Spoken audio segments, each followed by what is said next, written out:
Today we're going to talk about what you need to look for if you are considering buying a beautiful luxury used car like this. This is not your average German sedan. This is a 2021 Mercedes-Benz GT53 AMG. I'm Aaron, this is Husman Bros. Please subscribe for more videos like this. But if you are in the market for a luxury used car, you cannot do any better than this. Of course, we want to know what moves this thing. Well, it has a 3-liter inline-6 turbocharged engine paired with EQ boost. What's that? A 48-volt mild hybrid system that adds up to 21 extra horsepower and 184 foot-pounds of torque when needed. All told, has 429 horsepower, 384 foot-pounds of torque with a 0 to 60 of 4.4 seconds.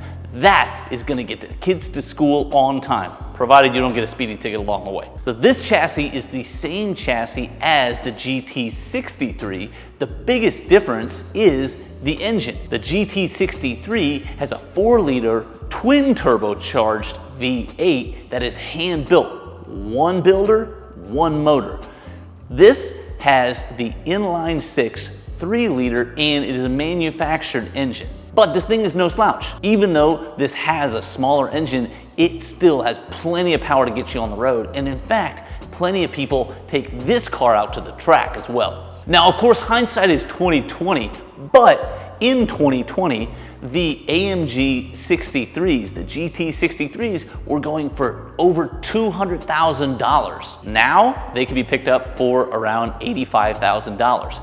This car, on the other hand, new $120,000, and now you can pick them up for around $70,000 to $80,000 on the top end. A lot of value for this car. In previous generations, Mercedes wanted a very elegant, classy look. This is a departure from that. They wanted a more sporty, aggressive look, and they've done that on the front end with the big grille and the aggressive front nose here. We've also got 21-inch wheels with drilled and slotted rotors. Good brakes on this car. So even though these are not carbon ceramics, it's got plenty of stopping power, and while it will go on the track, I think it's fair to say that most of these cars do not spend their time on the track and instead spend their time on the streets. For me, I would rather have the steel brakes rather than the ceramic because it is going to be on the road, they are going to get used up, and replacing steel brakes is a lot cheaper than replacing the carbon ceramics. So as we move back along the car, one thing I really like about this particular spec, this is all black. It's going to be hard to clean, but I like the black vents and just the black rims and the black paint all the way around. It looks great. Of course, it is 4MATIC, so that means it's all-wheel drive all the time. Now let's check out the interior. Spoiler alert, it's black. Now, of course, inside of a Mercedes, you expect to see a lot of wood grain. So let's get in and check it out. And of course, you don't see that here. Look at that carbon fiber. Absolutely beautiful. There are carbon fiber accents all over the car. Now, this was an option, and they wanted to provide that option so that it did have that sportier look that fits in line with the theme of trying to make a more aggressive, sporty sedan rather than being all luxury all the time. Now, even though it's sporty, it's not trying to be a Porsche, which is just really basic, raw track car.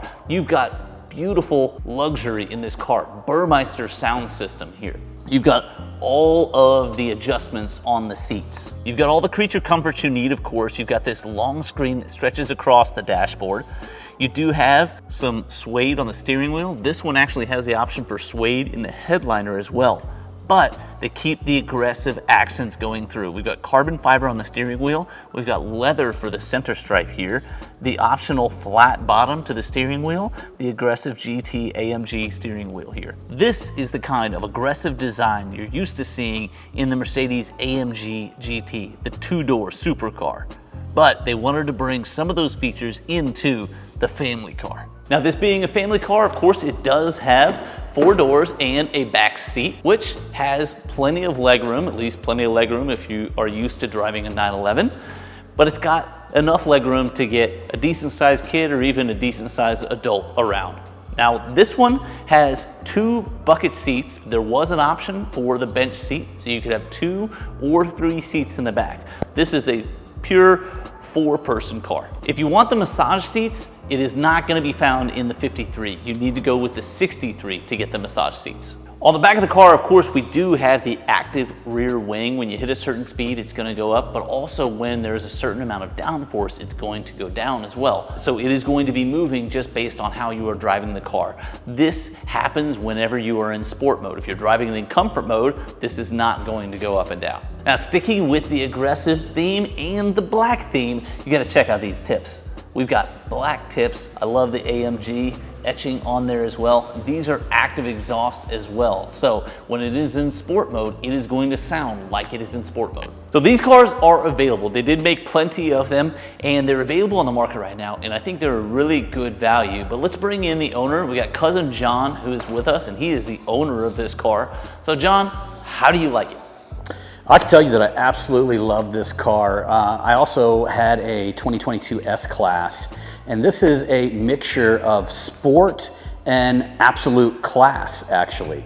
So we can take it out on the evenings, whether me and my wife want to go out to a really nice restaurant, or we just want to take a ride around the city, put it in sports mode, and feel the way an AMG engine just hits so differently.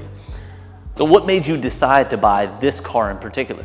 I actually own a paintless dent removal business where we take dents and dings out of cars, beautiful cars like these. And one of these came into my shop, and I have the luxury of seeing all kinds of incredible vehicles that come in and out of our shops. And this one really stood out. My wife actually, who works for the business, was in on the particular day that one of these came in, and she just seen it, loved it. And from that moment on, I knew that this was her dream car. Happy wife, happy life. But it's not cheap, is it? No. So tell us about what it is like owning this car from a financial standpoint. Yeah, so I ended up buying this vehicle when cars went way up. But you know, if it's your wife's dream car, you just got to do it. The extra money payments are going to be a little bit higher. We didn't mind it at all as far as the payment goes. It went right into our budget. However, I will tell you that when you buy these vehicles at the very height of the market, you have no idea if they're going to go down, if they're going to go up. There was a point where vehicles were going up. And I can tell you from firsthand perspective that the vehicle did drop in price dramatically, but not as much as the GT53s, which were going anywhere from $200K to $250,000, and they lost a ton of equity. And this one lost equity, but not that bad. So this car has about 14,000, 15,000 miles on it. Yes. What has your experience been like from a maintenance perspective? So from a maintenance perspective, we ended up financing the maintenance in at Mercedes. So I tend to always go with Mercedes-Benz financing because they can actually finance the maintenance into everything.